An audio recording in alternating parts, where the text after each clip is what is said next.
다음은 문관연의 통일열차 시간입니다. 오늘이 70번째 광복절인데요. 남북관계를 포함해 요동치는 동북아 정세에 대해 문관연 연합뉴스TV 외교안보 전문기자와 얘기 나눠보겠습니다. 안녕하십니까? 어서 오세요. 안녕하십니까? 오늘 박 대통령이 광복절 경축사를 발표를 했는데 이 대북 메시지도 역시 관심이 쏠렸습니다. 어디에 좀 방점이 찍혔다고 보시나요? 네, 오늘 그 박근혜 대통령의 대북 메시지는 크게 보면은 북한의 도발에 대해서는 단호하게 대응하겠다, 응징을 하겠다. 그리고 대화와 협력의 장은 열어놓겠다. 쉽게 말씀드리면 이제 투 트랙 전략인데요.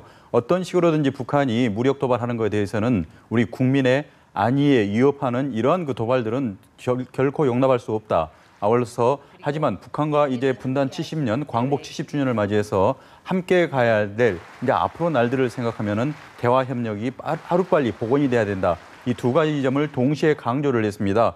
그렇기 때문에 많은 그 대화의 방점이 있는데 이번에는 특히 박근혜 대통령은 열흘 전에 발생했던 그 비무장지대 지뢰 도발 사건으로 인해서 북한 측에 어떤 그 무력 도발에 대해서는 반드시 지적을 하면서도 동시에 새로운 그 대화에 대해서 제의를 했던 걸로 요약할 수가 있겠습니다. 네, 투트랙 전략을 언급해 주셨는데 또 하나의 중요한 포인트가 바로 이산가족 상봉 문제 아니겠습니까? 현재 이산가족들의 실태와 이 개최 전망은 좀 어떻게 보시나요?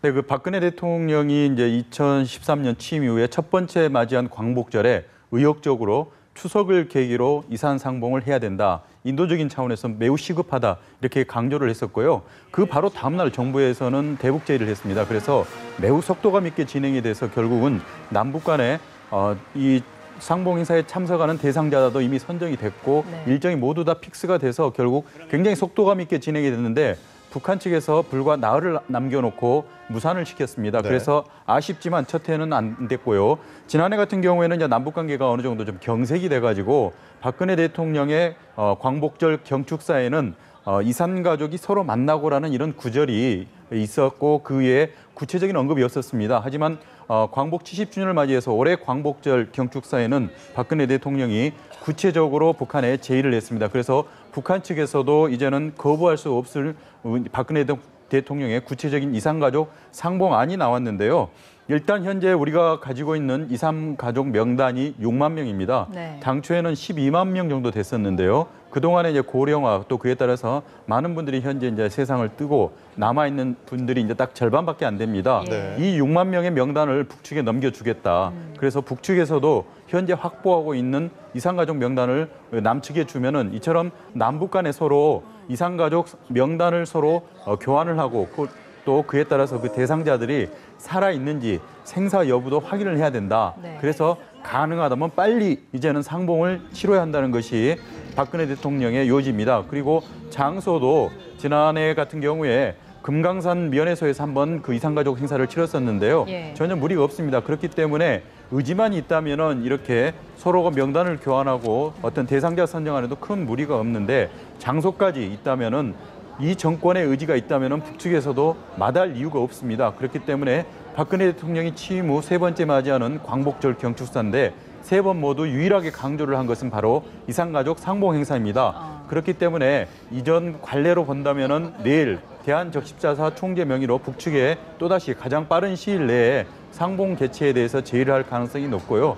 북측이 이에 대해서 뚜렷하게 거부할 명분이 없다면은 상응한다면은 또 이번 추석을 계기로 남북 간에 상봉 행사가 이루어지지 않을까 기대를 하고 있습니다. 분위기가 좀 냉랭해진 지 오래됐기 때문에 이제는 좀 풀고 이산 가족들도 많이 만나시고 그랬으면 좋겠는데 얼마 전에 또 무력 도발 아까 말씀해 주신 지뢰 사건이 있었잖아요. 북한이 뭐라고 얘기를 하는지 일단 국방위원회 정책국 대변인 담화를 잠깐 들어보시죠. 방대한 첨단 감시 기자들을 촘촘히 배치해놓고 24시간 주야로 아군 지역을 감시 정찰하고 있는 괴뢰들이 폭발 장면만은 동영상으로 공개한 것은 극히 모순되는 것이다. 폭발 장면만 동영상으로 공개한 건 모순적인 일이다. 어쨌든 오리발을 내밀고 있는 건데 천안함 때하고 마찬가지로 아니라고 부인을 강력하게 하고 있는 모습이거든요. 그때하고 어떤 차이점은 있습니까? 네, 차이점이라면은 그 천안함 때도 마찬가지로 이제 조사가 아주 면밀하게 진행이 됐고 그 결과 발표를 했는데요. 당시 우리 당국의 발표가 시작된 지 30분 만에 북한에서는 바로 반박을 했습니다. 날조라고 이렇게 하면서 반박을 했었는데 이번 같은 경우에는 사건이 발생한 지 이제 지난 4일에 했으니까 열흘이 지났고요. 그리고 우리 정부에서 발표를 한 지도 4일이 지났습니다. 예. 그 이후에 이제 북한의 최고 권력 기구인 국방위원회가 정책국 대변인 담화를 통해서 우리 정부의 비무장지대 지뢰 도발 사건에 대한 조사 결과에 대해서 이제 반박을 하는 게 방금 보신 내용인데요. 예. 중요한 것은 아까 천안함과 다른 점은 우리가 발표를 시작하자마자 30분 만에 북측에서 바로 이제 맞받아치는 이런 맞대응 전략을 가지고 나왔는데 이번 같은 경우에는 우리 발표한 이후에도 4일이나 지났다는 점을 주목해야 됩니다. 예. 무슨 말씀이냐면은 우리 언론도 또는 여러 그 시민단체에서도 정부의 어떤 발표에 대해서 많은 또 모순점들을 지적을 했었는데요. 예. 이러한 부분을 많이 면밀하게 검토를 한 것 같습니다. 특히 이제 스모킹건이라고 할 수 있는 게 과연 그 비무장지대 특히 남방 군사분계선을 넘어서 우리 측 구역까지 북측 요원들이 넘어와서 이 지뢰를 설치를 한다면은 20시간 감시가 되고 있는 CCTV가 있을 것이 아니냐. 그렇다면은 이 CCTV에 북측에서 넘어온 사람이 지뢰를 매설하는 장면이 있어야 되는 것 아니냐. 예. 이 영상은 공개를 하지 않고 폭발하는 장면 그리고 폭발 이후에 후방으로 부상자를 후송하는 이런 장면만 공개를 한다는 것은 이해할 수 없다. 그렇기 때문에 모략극이고 자작극이라는 것이 방금 보신 이제 국방위원회 정책국 대변인의 담화의 요지입니다. 네. 말씀하신 대로 이제 북한에서는 이처럼 자신 있게 본인들이 생각할 때는 우리 정부 당국의 발표에 아킬레스건을 잡았다 생각하기 때문에 자신 있게 이제는 그렇다면 동영상을 제시해라. 우리 당국이 동영상을 확보하지 못하고 있다는 점을 이미 간파를 했기 때문에 예. 이에 대한 반격 차원에서 나오는 것입니다. 그렇기 때문에 북측에서는 명백하게 우리 당국에서는 이제 북측의 소행이라고 결론을 내렸지만 자신들은 지뢰를 매설한 적이 없다. 그렇기 때문에 어떻게 보면은 이제 진실 공방으로 넘어갈 수도 있고 북한에서는 이제 물타기 전략일 수도 있겠죠. 그렇기 때문에 이러한 정책국 대변인 담화를 중심으로 해서 더 이상 자기들은 비무장지대 서부전선에 지뢰를 매설하지를 않았는데 남측에서 스스로가 떠내려온 지뢰를 보관하고 있다, 매설을 해놓고 자작극을 벌이고 있다. 이런 논리로 우리 당국의 비판의 강도를 칼날을 피해갈 것 같습니다. 네. 네. 이렇게 남북 간의 군사적 긴장감이 한층 고조되고 있는데요. 또 지금 북한이 걸고 넘어지는 게 모레부터 시작되는 을지 프리덤 가디언 훈련 아니겠습니까? 역시나 또 군사적으로 대응을 하겠다 이렇게 위협을 하고 있는 상황이죠.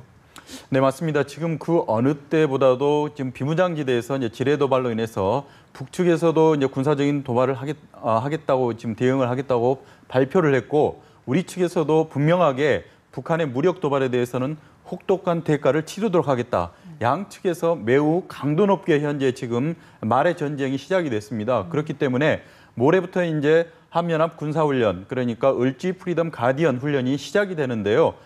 주한미군 같은 경우에는 그 해외에서 활동하는 3,000명, 그리고 한국에 있는 3만 명, 그리고 우리 측에서는 5만 명의 병력이 육해공군 병력이 총 출동을 해서 대규모 이제 훈련을 하는 것인데요. 네. 우리 측 설명은 연례적이고 방어적인 훈련이기 때문에 전혀 문제가 될 수 없다는 것을 오늘 아침 이제 확성기를 통해서 판문점에서 북측에 이제 통보를 했습니다. 하지만 북측에서는 이 한미연합 군사훈련에 대해서는 여러 차례로 여러 수단을 통해서 반대한다는 의사를 밝혀왔기 때문에 혹시라도 이제 북한에서 무력 도발을 할 가능성이 있지 않냐 이렇게 우려를 하는 분들이 많이 있습니다. 네. 2010년 같은 경우에는 또 다른 그 군사훈련인 키 리졸브 또는 이제 독수리 연습 기간에 네. 당시에 천안함 폭침 사건이 일어났거든요.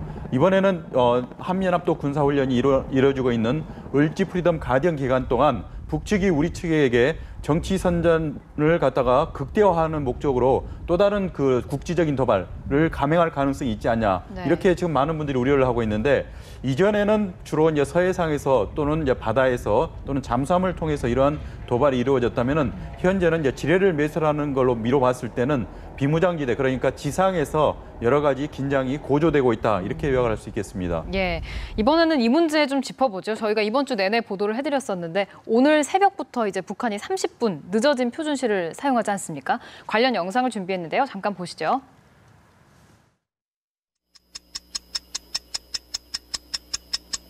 이것이 평양시 중구역 대동문에 있는 연광정인데요. 예. 우리로 따지면 이제 종로에 있는 보신각과 똑같은 곳이라 생각하시면 됩니다. 비슷하게 치네요. 네, 북한에서는 매년 새해가 되면은 저처럼 종을 침으로써 새해를 알려왔는데요.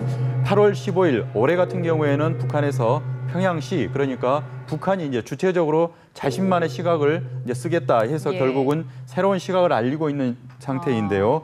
오늘 새벽 0시 30분을 기해서 네. 북한에서는 새로운 평양시를 선포를 했습니다. 그러니까 시계바늘을 뒤로 30분을 늦췄는데요. 네. 북한에서는 이제 앞으로 같은 우리가 127.5도에 살고는 있지만 남북 간에는 다른 시간대를 이제 살아가게 됐습니다. 그렇기 때문에 국토가 분단된 지 70년 만에 네. 다시 이제 남북 간에 시간이 분단되는 상황이 맞이했다. 이렇게 우려하는 분들이 많이 있습니다. 예. 앞으로는 이제 남북 간에는 여러처럼 북측에서 그동안에 이제 분단 70년, 광복 70주년을 맞이해서 동경 135도의 시간이 맞춰졌기 때문에 이 같은 것은 이제 일제 식민지의 잔재다. 그렇기 때문에 주체의식적인 차원에서 자신만의 시각을 가져야 한다고 주장을 하는 차원에서 오늘 새벽부터 평양시를 이제는 사용하겠다 해서 이제는 남북이 다른 30분대의 시간을 살게 됐습니다. 예, 제가 문관현 기자 그 SNS를 봤거든요. 북한에 있는 우리 동포들 이제 우리보다 30분 늦은 시간대에 살고 있다라는 메시지를 올려주셨는데 글쎄 뭐 주체적인 시간을 살겠다라는 명분을 내세우긴 했습니다만 언어도 다르고 문화도 달라졌는데 이제 시간까지 달라진다 했을 때 예상되는 문제들이 좀 여러 가지가 있을 것 같아요.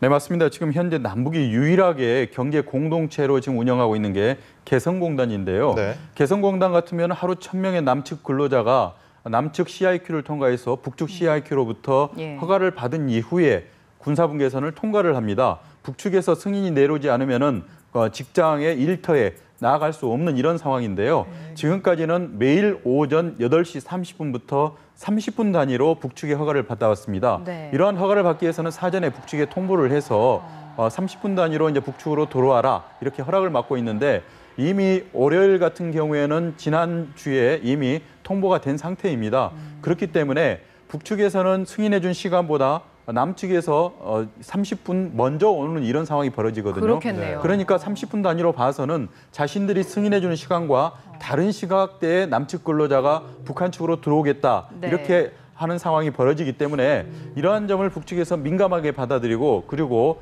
북측 시각을 남측에게 사용을 강요하는 기싸움 차원이라면은 처음에는 오히려 남측 개성공단 근로자들의 입경을 승인을 하지 않을 가능성이 높습니다. 그렇기 때문에 돌아오는 월요일 17일 오전에 남측 도라산 CIQ에는 북측으로부터 승인을 받지 못하고 남측 근로자들이 매우 많은 사람들이 북한 일터로 출근하지 못하는 상황이 벌어질 가능성이 높습니다. 네. 아울러서 현재 남북 간에는 여러 가지 군사 채널이 있습니다. 이런 대화 채널은 공이 그동안에는 같은 시간대를 이용하기 때문에 어떤 시간대에 어떤 장소에서 만나자 이렇게 얘기를 했을 때는 전혀 이견을 달 수가 없었는데요. 네. 앞으로는 이제 남북이 똑같은 시간대라고 생각하고 약속 장소에 나가보면 서로 30분을 먼저 오거나 네. 또는 한 측에서는 30분을 늦게 오는 상황이 벌어지기 때문에 이러한 그 공식적인 업무를 추진하는 데 있어서도 상당한 많은 혼란이 또 있을 가능성이 높고요.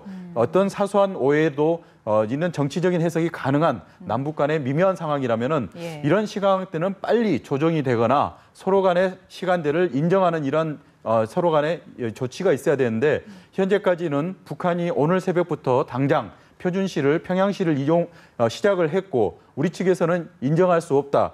박근혜 대통령 같은 경우는 남북 평화 통일에 서로 역행하는 행위이다. 이건 정치적인 도발이다. 이렇게 얘기를 하고 서로가 합의가 되지 않은 상태입니다. 이 상태에서 공식적인 업무가 다음 주에 시작이 될 경우에는 남북 간에는 큰 혼란이 불가피하다 이렇게 볼 수가 있겠습니다. 네, 남북이 서로 계속 이렇게 어긋나기만 하는 것 같아서 다소 씁쓸한 마음이 듭니다. 자, 오늘 말씀 여기까지 듣겠습니다. 문관현 외교안보 전문 기자와 얘기 나눠봤습니다. 고맙습니다.